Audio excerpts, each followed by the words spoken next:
امام ترمذی رحمہ اللہ فرماتے ہیں کہ اس مسئلے میں اختلاف ہے کہ مشروع ہے یا غیر مشروع ہے۔ کون سا مسئلہ؟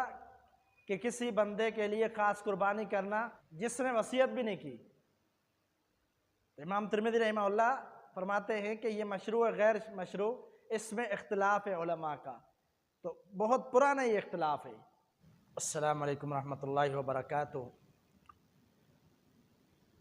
سامعین، آج ہم اس سوال کے بارے میں گفتگو کرتے ہیں جو ہر سال قربانی کے موقع پر لوگوں کے ذہن کے اندر گردش کرتا ہے۔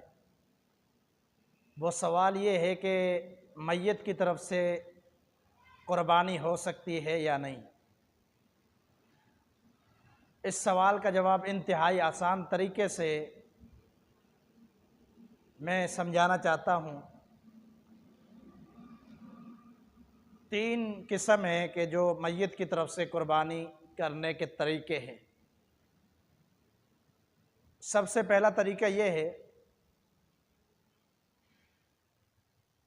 کہ جس کی دلیل نبی علیہ السلام سے ملتی ہے۔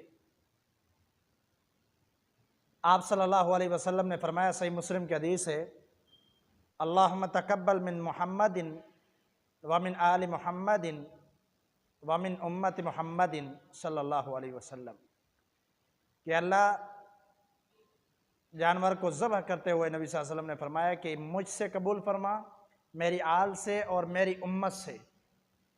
یہ حدیث ہے جس کی بنیاد پر بعض لوگوں نے کہا کہ میت کی طرف سے قربانی کی جا سکتی ہے۔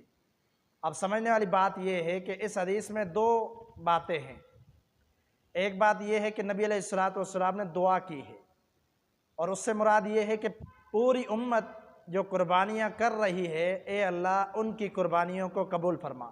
ایک مطلب اس کا یہ ہے، اور دوسرا مطلب یہ ہے کہ اللہ جو میں قربانی کر رہا ہوں اس کے اجر و ثواب میں امت کو شامل کر دے، تمام امت کو، چاہے وہ مردہ ہو یا زندہ ہو۔ تو اس حدیث کا مفہوم مطلب واضح ہے۔ تو اس سے یہ ثابت نہیں ہوتا کہ میت کی طرف سے قربانی کی جا سکتی ہے۔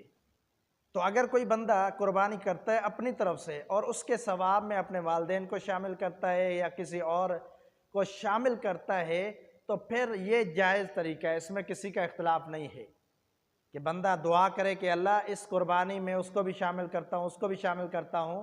اجر پہنچانے کے لیے تو اللہ تعالیٰ قربانی والے کو بھی مکمل اجر دے گا، اور جس کے لیے اس نے دعا کی تو اللہ اس کو بھی اجر دے گا۔ تو اس حدیث سے یہ ثابت ہوتا ہے۔ تو اس میں کوئی اختلاف نہیں ہے، کیونکہ اللہ تعالیٰ کی رحمت بڑی وسیع ہے۔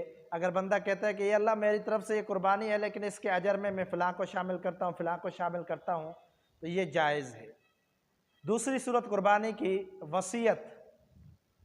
کوئی بندہ وصیت کر کے جاتا ہے کہ میری طرف سے قربانی کرنا اپنی اولاد کو، اپنے اقربا کو، تو اس کی وصیت کو پورا کرنا ضروری ہے۔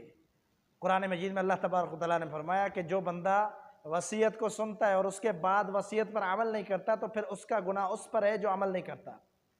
تو جو جائز وصیت ہے اس کو پورا کیا جا سکتا ہے اور کرنا چاہیے۔ تو اس صورت میں بھی قربانی میت کی طرف سے ہو سکتی ہے، اس میں بھی کوئی اختلاف موجود نہیں ہے۔ اگر وصیت نہیں ہے تو پھر اس کی وضاحت ہم آگے کرتے ہیں۔ تیسری صورت یہ ہے کہ اگر میت کی طرف سے کوئی قربانی کرتا ہے، نہ میت نے وصیت کی ہے اور نہ قربانی کا کہا ہے، اپنی طرف سے خاص اس کے نام سے کوئی قربانی کرتا ہے، تو اس کا کوئی ثبوت نہیں ملتا۔ اس کی ایک حدیث بیان کی جاتی ہے اس کے ثبوت میں کہ سیدنا علی المرتضیٰ رضی اللہ تعالیٰ عنہ سے روایت ہے، اور اس روایت کی حقیقت کیا ہے کہ اس روایت کو اکثر محدثین نے ضعیف قرار دیا ہے۔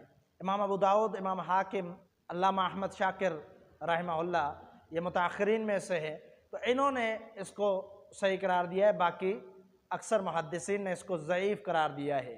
اس حدیث کا معاملہ بھی یہی ہے کہ اس حدیث میں سیدنا علی مرتضیٰ رضی اللہ تعالیٰ عنہ فرماتے ہیں کہ نبی علیہ السلام نے وصیت کی تھی۔ آپ صلی اللہ علیہ وسلم کی طرف سے اگر سیدنا علی مرتضیٰ رضی اللہ تعالیٰ عنہ قربانی کر رہے تھے آپ کی وفات کے بعد، تو فرماتے ہیں کہ نبی صلی اللہ علیہ وسلم نے وصیت کی تھی۔ ایک تو روایت اسناداً درست نہیں ہے، لیکن اگر درست مان بھی لیا جائے تو اس میں بھی دلیل ملتی ہے وصیت کی، کہ نبی صلی اللہ علیہ وسلم نے وصیت کی تھی۔ تو میں پہلے بیان کر چکا ہوں، اگر کوئی وصیت کرتا ہے تو پھر کر سکتے ہیں اس کی طرف سے، لیکن اگر وصیت نہیں ہے تو پھر جائز نہیں ہے۔ اور اس کی دلیل یہ ہے کہ نبی علیہ السلام کی زندگی کے اندر آپ صلی اللہ علیہ وسلم کی 3 بیٹیاں فوت ہوئی، آپ صلی اللہ علیہ وسلم کے 3 صاحبزادے فوت ہوئے، آپ صلی اللہ علیہ وسلم کی زوجہ محترمہ سیدہ خدیجہ رضی اللہ تعالی عنہا وہ فوت ہوئی، آپ کی زندگی میں آپ کے چچا سیدنا حمزہ رضی اللہ تعالی عنہ شہید ہوئے۔ تو اس طرح بہت سارے اقربا آپ صلی اللہ علیہ وسلم کے اور ساتھی صحابہ آپ صلی اللہ علیہ وسلم کی زندگی میں دنیا سے رخصت ہو گئے، لیکن آپ صلی اللہ علیہ وسلم نے کسی کے نام کی خاص قربانی نہیں کی، اور نہ ہی کوئی صحابہ اکرام سے ایسی کوئی دلیل ملتی ہے۔ تو معلوم ہوا کہ جو قربانی خاص طور پر کسی کے نام پر کی جائے اور نہ اس نے وصیت کی ہو، نہ کوئی اس کا وقف مال ہو جس سے کی جائے، تو پھر وہ قربانی جائز نہیں ہے۔ اس میں بھی اختلاف ہے، لیکن بہرحال جو دلائل کی روح سے اگر غور کیا جائے تو ایک میت کی طرف سے خاص طور پر جو قربانی کی جاتی ہے اس کی دلیل جو سہارا لیا جاتا ہے دلیل کا، وہ دلیل بھی ضعیف ہے۔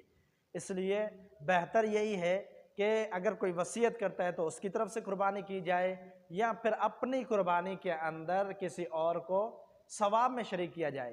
اور یہ بھی درست نہیں ہے کہ بندہ اپنی طرف سے قربانی نہ کرے اور دوسروں کی طرف سے کرے، یہ بھی ثابت نہیں ہے، بلکہ اپنی طرف سے قربانی ضروری ہے اور بعد میں کسی اور کی طرف سے۔